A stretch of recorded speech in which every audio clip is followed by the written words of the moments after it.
IKEA star with up to $500 in entertaining supplies from IKEA. Here's what you need to do. Take a photo of the room in your house where your guests would lounge and then submit that photo on TwinCitiesLive.com. And IKEA professionals, if they choose you, along with our cameras, they're going to be there to complete the transformation just in time for the holidays, which is really nice. The deadline to enter for that coming up on October 11th. You know, chances are you have an item in your closet that has a tag on it that says dry clean only. Oh. It's aggressive, isn't it? But according to our next guest, you could save a trip and you could be able to clean this right at home. Here was some guidelines on what you should dry clean and what, well, maybe you shouldn't, and how often you need to bring it back to the dry cleaners. We welcome Tess Olson from St. Croix Cleaners. Hi, Tess. Nice to see you. Nice to see you. We are busting myths today. We're busting myths, and we're going to start with this one. Dry clean only tag. So there's different tags.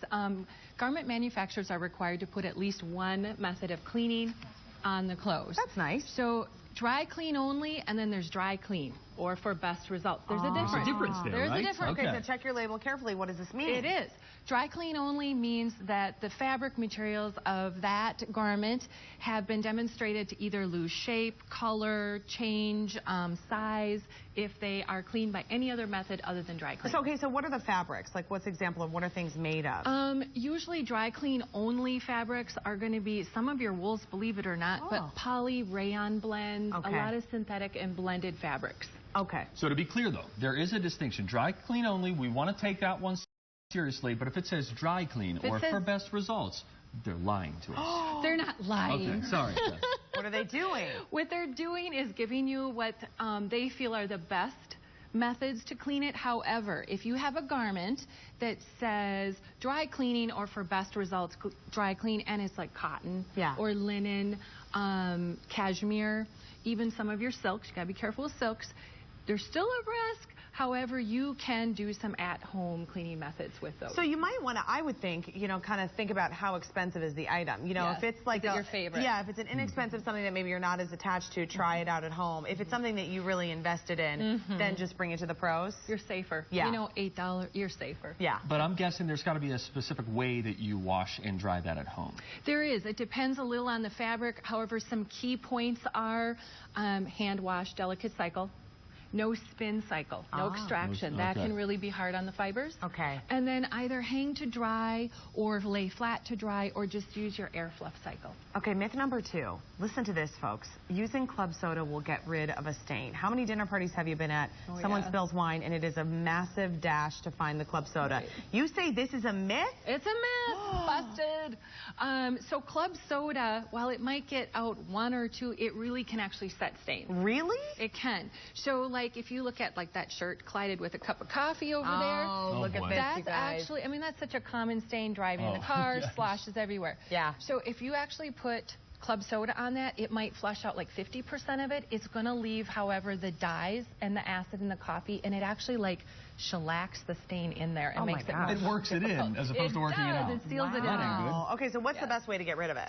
Usually with most stains, just cold tap water. Plain tap water will help at least flush it out. And then really what's important is, like if it's ketchup or something else, just gently dab it off of there, or tap if you're trying to get rid of it. Don't scrub. Don't scrub it. Scrubbing's That's bad. just going to put it right into the fibers. Yep. All right, another myth here. Dry cleaning wears down your clothing. I've heard this, that it's maybe just harder and you're gonna have to find new clothes sooner than you would otherwise. It is. It's a myth that's out there. You know, it might have been that way a long time ago, but we're in today's, you know, world, and there's so many technological advancements in dry cleaning. So there's earth-friendly solvents, conditioners for your clothes. Which that's what a lot of people say. It's not very eco-friendly to dry clean, and that's changing? It is, especially here in Minnesota and other states that are a little more progressive like that. Yeah. So, and they have equipment that are specifically designed to just care for your garments.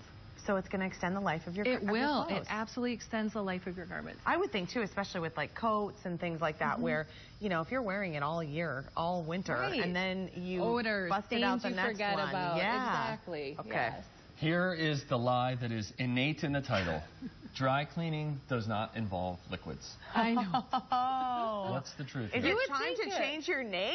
You would think it because it says dry. Actually, the reason, I don't know who came up with that, but actually the reason it is there's no H2O component. There's no water in dry cleaning solvent, but that's dry cleaning solvent. That is an earth-friendly solvent. And there is no water in here. There's no water. It's a clear solvent. Okay. So it's called dry because there's no water in the solvent, but it is a liquid. Look at that, and that's what you use. How often do you guys swig that? Only on Fridays, after 5. Very funny. So. Okay, is there anything that you can't dry clean? You know, if it's, well, cars, but if it's like fabric or material, any full-service dry cleaner, even if it says, like, do not dry cleaning, like that Packers jersey, which I snuck in here. Look at that. Could get mixed reviews. It's sacrilegious, I know. That says do not dry clean, and you can bring it in there? You can. Most of your service dry cleaners use methods that are both wet clean and dry cleaning, and they can take care of that for you. And then what about, okay. Well, now we can take it. This,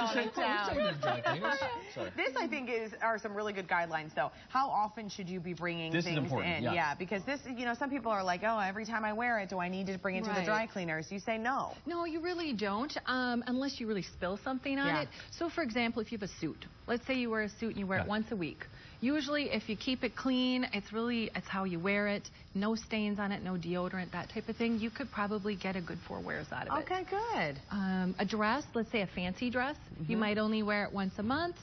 Again, if there's no deodorant stains or anything on it, no spills, you could probably get a good 4 wears out of it. Wear it 4 times. It's all how you take care of it. Yeah, then bring it in. All right, Tess, this is great advice. Thank you so much. So St. Croix Cleaners handles our dry cleaning here at Twin Cities Live. We love them, and they can do this for you, too, at any of their 18 Twin Cities locations. You can find the one closest to you on our website. I always get so excited when I see that my dry cleaning has come back. It's just, it feels love it. Just a little mini Christmas present. It really is. It's very exciting.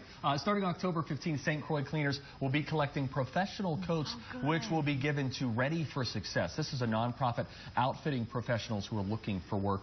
Those who donate, too, will receive 20% off their own dry cleaning order. Not a bad deal.